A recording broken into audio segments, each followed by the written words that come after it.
ำลังจะเลิกเวียกยัดตาแถวราคายัดตานี่สภาหอบผสมแห่งสาเลยโอ้รถติด6 โมงบวกเลย5 โมงครึ่ง6 โมงยังเลยรถติดรถ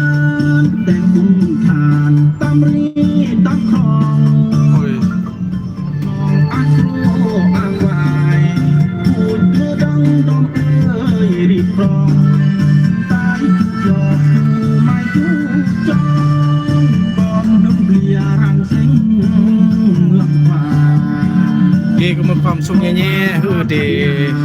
แต่เวียกแต่งานโอ้กายแต่เพื่อนยังเพลงกำมูเติมกำมูก็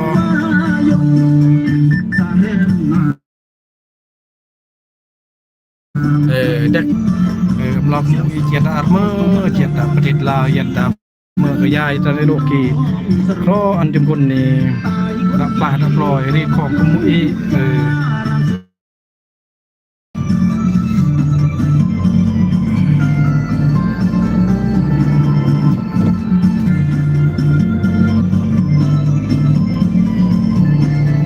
เมื่อตอนบัวเรียกด่านนครหลวงเวียงจันทร์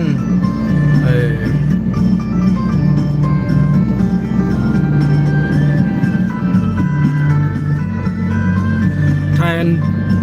จุ่มคนเบิ่นเยี่ยงเบิ่นกุญเยาะตอนบัวเรียกด่านนครหลวงเวียงจันทร์กำลังเลิกเรียกเลิกงานกายตะกลางเรียกดอกของการกายตะกลางกับประมาณ20 ไปลักรถอัมติดก็ได้ก็รอถือกี่มันรถติดรถแคมติดแคมมากแต่กระบังมือสนอกรถติดรถมากเลยนะกี่ก็มาซูนลาวโตโยต้าธานี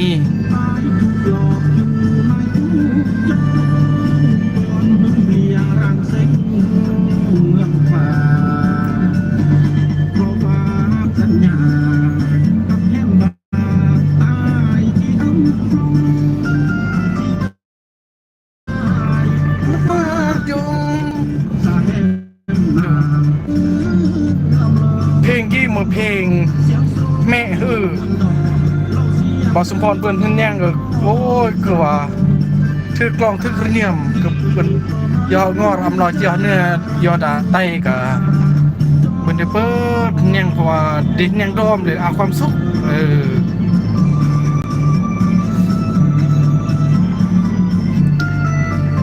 นำเนาะจำคนจีขับรถกายได้กลางโดยความตั้งใจยั่วผมโอ้ยจอดทีจิบุญโอ้ยเกินนี่ถ่ายภาพยอดตาเรางอดซะสุดท้ายกี้ก็ฝากอันจำคนความสุขความสมบังแล้วก็จำคนเมื่อกดเยี่ยงแล้วก็อันฝากกดแชร์กดไลค์กดติดตามอันเบาสมพรกมุอัมได้เนี่ยสมัยเลยบ๊ายบาย